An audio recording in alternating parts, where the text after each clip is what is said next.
کبھی آپ نے سوچا ہے کہ بعض اوقات ایک بظاہر مستحکم معاشرہ اچانک تاش کے پتوں کی طرح کیسے بکھر جاتا ہے؟ اس وضاحتی جائزے میں ہم بالکل یہی سمجھنے کی کوشش کریں گے۔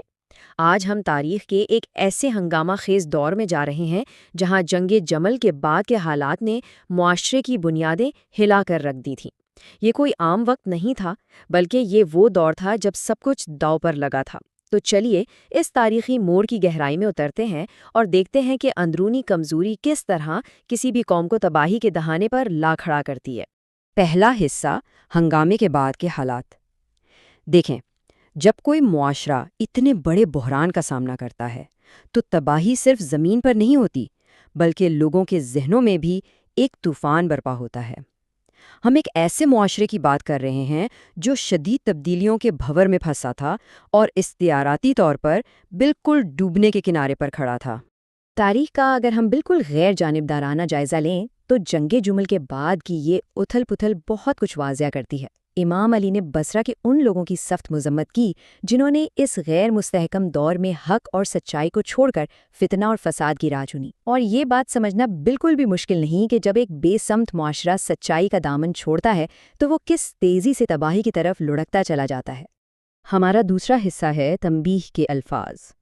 اب ہم سیدھے اپنے بنیادی ماخذ یعنی نہج البلاغہ کے 14ویں خطبے کی طرف آتے ہیں، جسے فصاحت کی چوٹی بھی کہا جاتا ہے۔ یہ محض کوئی عام کتاب نہیں، بلکہ اسلامی تاریخ کی ایک انتہائی گہری روحانی دستاویز ہے۔ ذرا ان تاریخی الفاظ کی شدت اور وزن کو محسوس کریں۔ تمہاری زمین پانی کے قریب ہے اور آسمان سے دور، تمہاری عقلیں پست اور تمہارے ارادے کمزور ہیں، تم تیر انداز کے لیے نشانہ، کھانے والے کے لیے لقمہ اور حملہ آور کے لیے آسان شکار ہو۔ یہ الفاظ ایک بہت ہی سنجیدہ اور فکر انگیز ماحول پیدا کرتے ہیں جو سیدھا آپ کے دل اور دماغ پر دستک دیتے ہیں۔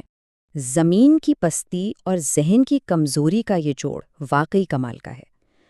اچھا، تو آئیے اب اس کی گہرائی میں اترتے ہیں اور ان الفاظ کی ساخت کو کھول کر دیکھتے ہیں کہ آخر ان کے پیچھے چھپی ہوئی حقیقت ہمیں کیا پیغام دے رہی ہے۔ تیسرا حصہ، جغرافیہ بطور روحانی استعارہ۔ یہ حصہ میرا پسندیدہ ہے۔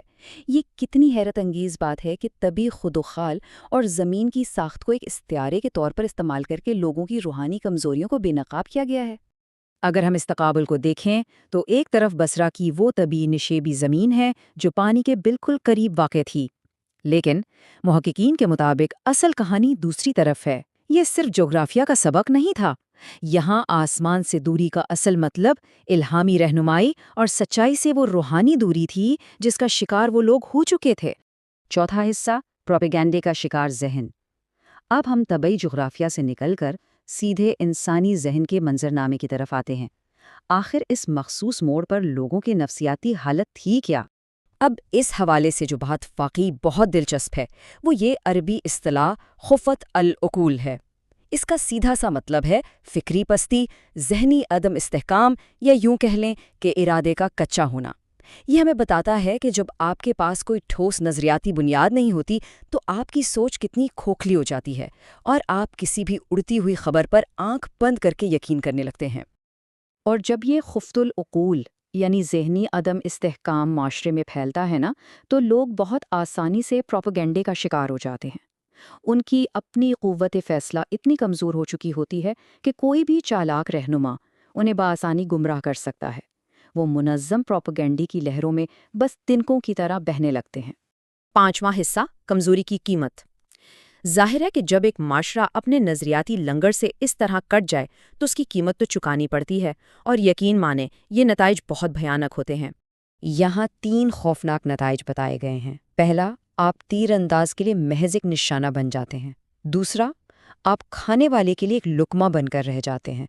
اور تیسرا، شکاری کے لیے ایک بہت ہی آسان شکار۔ یہ صرف تشبیہات نہیں ہیں، یہ ایک سیدھی سی حقیقت ہے کہ طاقت کے بھوکے لوگ کس طرح ایک کمزور اور ذہنی طور پر غیر مستحکم عوام کو اپنے مفاد کے لیے بے دردی سے استعمال کرتے ہیں۔ اس ساری بحث میں ایک گہرا تاریخی ربط بھی موجود ہے۔ اگر آپ نہج البلاغہ کا مطالعہ کریں تو کئی نسخوں میں خطبہ نمبر 13 اور 14 آپس میں جڑے ہوئے ملتے ہیں، اور یہ دونوں مل کر ہمیں اس دور کے جنگ زدہ معاشرے کی مکمل نفسیاتی اور سماجی تصویر دکھاتے ہیں۔ یہ دونوں بالکل ایک ہی کڑی کا حصہ ہیں۔ تو اس سارے واقعے سے ہم کیا سیکھتے ہیں؟ یہ تاریخ کا ورق ہمیں محض ماضی کے قصے نہیں سناتا، بلکہ آج کے انسان کے لیے ایک آئینہ ہے۔ تو جاتے جاتے ذرا اس بات پر ضرور سوچئے گا کہ ایک مضبوط نظریاتی بنیاد کے بغیر کیا آج کا کوئی بھی جدید معاشرہ اتنی ہی آسانی سے پروپیگنڈے اور استحصال کے انہی جالوں کا شکار نہیں ہو سکتا؟ یہ ایک ایسا سوال ہے جو ہمیں اپنے آج اور اپنی معاشرتی بنیادوں کے بارے میں بہت گہرائی سے سوچنے پر مجبور کرتا ہے۔